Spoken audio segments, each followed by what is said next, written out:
Hi everyone, welcome to Potluck Food Talks. Today I'm here with Adriano Mejía, someone I've worked with, we've lived together, we've cooked, eaten together, so we've done a few things. Welcome Adriano, nice to have you here. Hey, Eric, what's up? How are you? Good. So you've been quite around in the culinary world, especially in the Basque Country, and especially in the last years. I would say you've been in, I don't know, 4 or 5 restaurants in the last few years. So you've been moving around a lot. But let's start with the beginning. You're Ecuadorian originally, but you started cooking here in the Basque Country. How did that begin? How did you end up here? When did you start cooking for the first time, and when professionally for the first time? Yeah, I think you explained it very well. I've been fooling around many restaurants in the last years, but it goes all the way back when I was a small kid. I used to work a lot with my grandmother in her kitchen. I took her recipe books and I just started wiggling around trying to figure out some recipe she made. And I started since I was maybe 5 years old until I decided to study professionally, become a cook 10 years ago, where I arrived to San Sebastian, specifically in the Basque Country, to Basque Culinary Centers to start a 4-year degree on cooking, well, in gastronomy. And then years in the Basque Culinary, I had to travel to different places to make some stage. The best memories I have are from Sweden, Fäviken in Ore. I don't know if you know about it. Yes, of course. It's a legendary restaurant. Magnus Nilsson, Phil, the co-host of the show, has always also worked there. And I remember he and we discovered that restaurant at the same time. It was on an Apicius magazine many years ago, and we were like, "What is this? Who is this guy? What is he doing?" Yeah, it's crazy. Actually, just before I moved to San Sebastian in 2015, I believe, summer 2015, I saw on Chef's Table, Fabican episode. It's amazing, and I fell in love with that restaurant. And at third year at the university, I had to choose one place to stash. And all my memories went back when I decided to start cooking professionally. And I was there for 4 months. Great place during summer. I was capable of doing all the fermentation processes because I was in summer. So they had like a full menu prepared for all the year. Everything they gather in summer, they pickled and some type of preservation, so they can keep doing the menu in winter.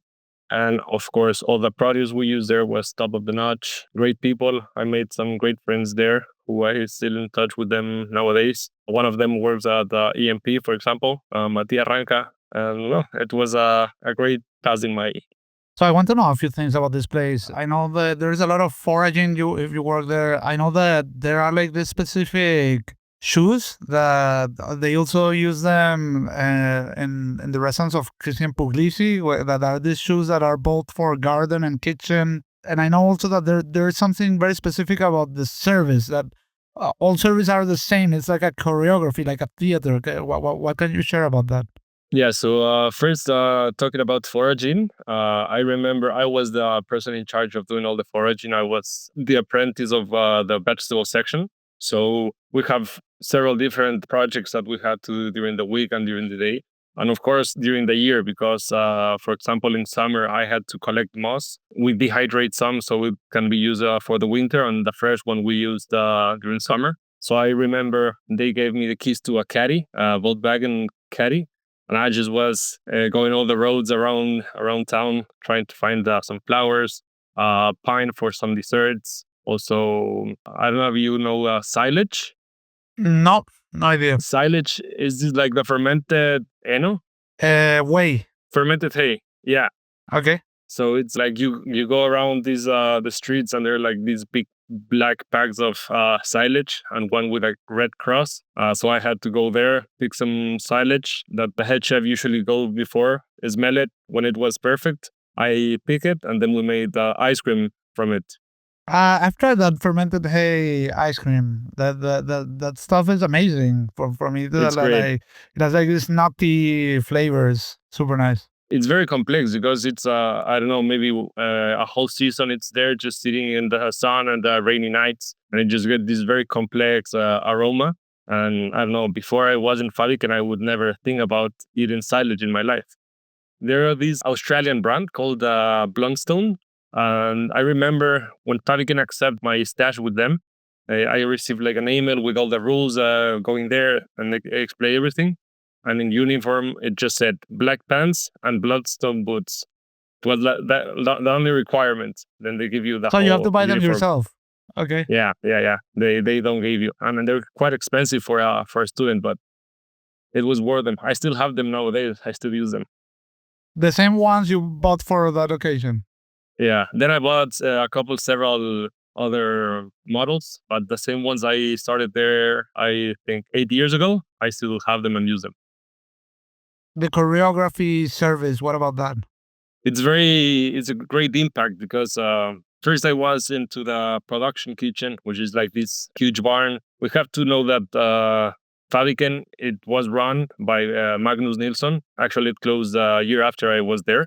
But it was this Swedish family that has the project. It was a huge land. They had a lot of land that surrounded, and Fäviken was in the middle of there. So besides Fäviken, they had this butchery, and they have a pastry and bakery as well, like a small restaurant. So there were ecosystem around Fäviken. I started in the production kitchen. They have this line. They get fresh meat. They get whole animals. So there's the guy in the production that has to make every cut, place everything where it belongs. And after getting into the production kitchen, you enter the service kitchen. And there's this big red clock. I don't know, it may be 1 meter, 30 centimeters. And there it goes exactly. Every day you start the same hour, same time. It's a choreography. All the guests comes at the same time. They have a 30-minute gap in between 6:30 and 7 p.m. And at 7, the first course starts. The head chef just starts at 6:53. 7 minutes for the first course. Everyone answers back, and then everything starts. You begin and finish every day at the same time. That's crazy. So it works kind of like a banquet somehow. Pretty much. It was actually 2 floors. In the first floor, you have this huge table. It was meant to seat 8 people. And then you had some people that can have the snacks outside or in the first floor. And after, I don't know, maybe 6 passes, some of the guests went up to the second floor where they have their own tables. There were 2 tops, 4 tops, like that. And 8 people stay down in the group table, which was much more fun, I can say, because you experience with other kind of people. So then what happened then? We worked together at the opening of Lave Restaurant for a while. That was also crazy, the experience of opening a new place and planning everything from scratch. I was in the project only for the first 5 or 6 months. And then at some point you also took over as head chef over there. Yeah, so actually, chronologically, after 1 year of that, we both started Digital Gastronomy Lab restaurant in San Sebastian, in Tabacalera. So I think we were working together for 6 months or 5 months in the development. Exactly. We were working together on the computer, not even... Okay, like before the opening, I was working at least 1 year before the opening, like in the whole project management of the opening and everything. And I remember we both put that project together. And after you left, I stayed at head chef, not for long, but maybe 8 months. I had a problem where I had to go back to Ecuador for a visa problem. So I was around 4 months in Ecuador, came back here. Coronavirus came in that time, so it was crazy. A lot of things happening. I don't know, it was a pretty young restaurant, maybe 6, 8 months old. Coronavirus came, so we had to become delivery guys. I had the delivery. I had your delivery while Corona, and I think back then it was the best delivery I've ever had, because that was before I tried David Munoz and Danny Garcia's delivery. But it's my top 3 for sure. It was nice because we came up with a completely different idea of what delivery was at the time. Send everything cold so people can heat it up and finish the dishes. Of course, they had the time at that time because everyone was locked up. So we made some nice recipes. We start working with some nice producers, had a lot of relationships. And it was Ruben, who still works at Culinary, and me driving around San Sebastian, doing the deliveries. Then I was in the kitchen, cooking, packing things. It was nice. I remember that like a nice moment in the conditions we were at Corona, of course. Then I got lost in chronologically, because then you worked you worked at Ama's project and then at Ama, and like what was the order of these things? Well, Ama Yes. is like a super nice restaurant in Tolosa, which is a village also here in Guipúzcoa, like a half an hour train ride from San Sebastian. And the two great places that are in Tolosa, one is Ama, the other one is Casa Julián, which is a legendary grill place, world known for some. It has the best steak in the world. At that point, they were starting to expand to open like more operations in different places. But again, Corona hit and all of the rules changed around. Exactly. So I decided to finish my relationship with a Lava restaurant in October 2020, I believe. 2020. We'll go straight with Ama people to Enea, which was in Hotel Zenit in San Sebastian. At that time, I started living with you, actually. And second wave of Corona came in. It was crazy. Those were some hard times, I believe. Like you say, we live together, but I actually forgot about it because I would never see you at home. Like Right. you would arrive when I was already sleeping and leave before I woke up. So you were like Right. a ghost. I would never see you. Yeah, I have had some crazy experience in my cooking career, and maybe that moment in time was one of the craziest. Maybe I was 25. It was in a hotel. I could stay there sometimes. I live maybe 4 streets, but I rather stay sometimes in a bench, just taking a nap than going home. That project started good.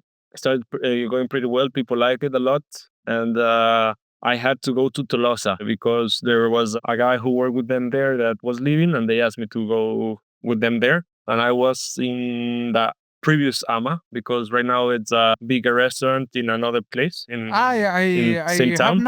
I have known the new one. I've been only to the original one. Right. So I work in the regional, and now they changed the location. And after that, it was been at last 2 years. Also moving a little bit. I just had a small pass to Michelin star restaurant, and then I ended up at Narru. I had a great relationship with the people there. Which Michelin star? Amelia. You were at Amelia. Amelia. How was the Yes. experience there? It was crazy. It was one of the other craziest experience I had. I was there just for a couple of months, maybe 4 months, and then I had to go back to Ecuador again, personal stuff, and I came back just straight to Narru. Narro is one of my favorite restaurants in San Sebastian. Like they cook modern Basque. Also, as far as I know, they offer the best working conditions in the city. Like chefs there work 8 hours a day. It's not like this crazy environment. As far as I know, well, like what can you share about that? Yeah, Narru was this place where people maybe 4 years ago were like pretty excited about getting to it. I remember when we were at Lave, all this thing, Narru opening the new location. I think it's 4 years old or five. Everyone was going crazy about going there. Now there's another place. It's not gastronomic, but I heard a lot of people looking forward for their conditions, which is the social hub. It is a great big hotel from Dutch people, I think. Yeah, it's like a franchise. As far as I know, there Right. are social hubs in most cities in Spain and Europe. Yeah. You cannot compare the what you're cooking and how you're learning to become a chef. And one you're just doing like sandwiches and salads. So it depends on what you pursue, right? Yeah, Naro has one of my favorite dish, which is it pig's ear or pig's feet? Pig's tail. Pig's tail, like deboned, slowly cooked, like pan fried, really crispy with carabineros. I mean, that Right. shit is over the top. That's one of my And the favorite dishes sauce. ever. Yeah, super nice. And also this, how do you call them in English? This tier peas, the super micro peas that are super. They call it the vegetable caviar because it's so little, and you have to take it out by hand, and then if you have like a whole spoon of it, it's really like tasting vegetables in its highest way. It's super nice. Yeah. I remember the best dish I had of I think some people call them snap peas or something like that. I don't know. Okay. But it was at Echevarri's because he makes it like he saute them on the grill with their own smoked juice. It was like one small spoon, but I can remember till now, maybe from 8 years ago. But yeah, Narru, I think is the best product restaurant in San Sebastian. They deliver it perfectly. They have the best product, working only in seasons as well. I was working with Inigo in the mid section. So the kitchen is divided in three sections. The head chef is Iñigo Peña, the owner. And all the seasonal dishes go through his station. So whenever we had artichoke or squid, the teardrop piece, also truffle dishes in winter. So everything was in our section. It was nice. We never got bored. Then you also worked, Narru has like a little brother restaurant called Suka, which is like Wagyu beef burger place. And they used to make also like super nice ice creams. They're not doing ice cream anymore, right? Yeah. They're doing them. Okay. I ended Narru. I went back to Ecuador again. So all the times I had like a small break to go back with my family. Okay, but let's talk about that because that's also interesting. Like your father has like a pizzeria or some pizzerias, and you usually go there to help him out, like with some of his operation processes, or what is it exactly? So he started with his first restaurant maybe 2017. I was already 2 years studying in the Basque Country. He was an engineer for 35 years, and he decided to quit everything and get into the restaurant industry. And he opened his first place called Fato a Mano. It was pizza and wine, the concept. And throughout the years, it has evolved, the idea, taking new concepts. And now he just opened the fourth Fato a Mano. So he's running four places. Now also focus on pasta and more dishes, not just pizza. And he has a bistro, a French bistro, with another partner. And they've been running it for 5 years as well. When I had to go back to Ecuador because of the visa problem, I started 3 months the bistro, and then I came back. And now it's running by a head chef there, Sebastian, which is actually a pretty good place. And now last year I went there and I just started doing my own pop-up events as well. So I just call maybe 8 people, 4 of them answer, maybe 2 want to do something with me. So I just organize some events. They're not cheap for the Ecuadorian prices, I guess. But people who have been there, they enjoy it a lot. Of course, it's only once in a year. So I've been doing more of them in this December and January. So people can sign up. So I take this opportunity also to remind all of our listeners that Phil and I are planning to make a pop-up dinner here in San Sebastian. We won't reveal date and location yet, but we can say it's going to be some sort of Japanese profanity concept. So we will take traditional Japanese recipes and mix them with other cultures in a way that will offend all of the involved cultures. Great. If you need hands, I'm up to. That would be amazing. Of course. So and then you worked in Suka as head chef as well, like for a while, or what were you doing there? Right, Suka. So I came back there, helped them open Suka, but it was a small amount of time as well, maybe just three months. We packed it that because I had another project. So I worked with them until maybe June. We made these amazing Wagyu burgers. The owners of the place own the cow, so it's just a very clean process. And they make also ice cream. Maybe before they had the much more fame. Now it started a little bit slower, but it's pretty good. Oh, okay, because that used to be my favorite ice cream in town. I didn't know they reopened the ice creams. That's great news. They just reopened for summer, but they're doing fewer flavors than before. And then I just decided to open up one of my own projects I've been developing for the last years. It's a cheesecake place. Like a cheesecake pastry shop, something like that, where you can get Basque cheesecakes and coffee. The idea was one, of course, whenever someone makes a project, it never ends as you had the first time in mind. I wanted to open this on San Sebastian, and I had some problems with the ayuntamiento, with the city hall. The city hall, exactly. Like permission-wise. Exactly. Here is very strict, everything compared to Ecuador, of course. In Ecuador, you can do whatever you want. Like all of Latin America, of course. Exactly. So maybe the dimensions of the oven or the kilovatios of the oven, anything. Long story short, I ended up opening in Guetaria. Guetaria is a village west from San Sebastian, like half an hour. It's a fisherman village, and for me, it's one of the best places to go to this fish grill houses. There is this world-known El Cano, which is one of the best restaurants in the world, where you can have like incredible grilled fish. also Elcano Chiqui, which is the little brother of Elcano. We were having lunch there last time with Adriano and a few friends. And then you have other places like Choco and Kaya, which are these other like grill houses in the city. Like from my perspective, you go there to eat grilled fish. That's what you do in Getaria, and drink chacoli. That's the main activity. You just described it perfectly. So we encountered that summer, of course, a lot of people, a lot of tourism there. Of course, anything will work.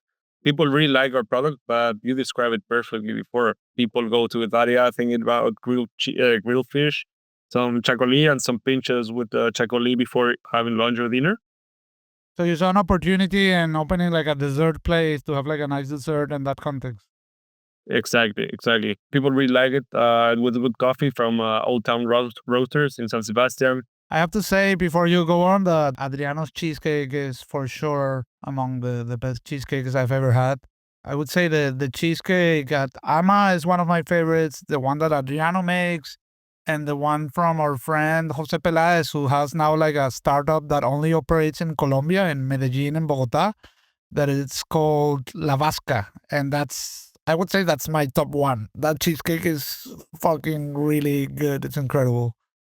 I actually was with Jose this week. We were talking about cheesecake and how our projects are doing. And yeah, his thing is crazy. Maybe we can do a collaboration, the three of the companies. Yeah, sure.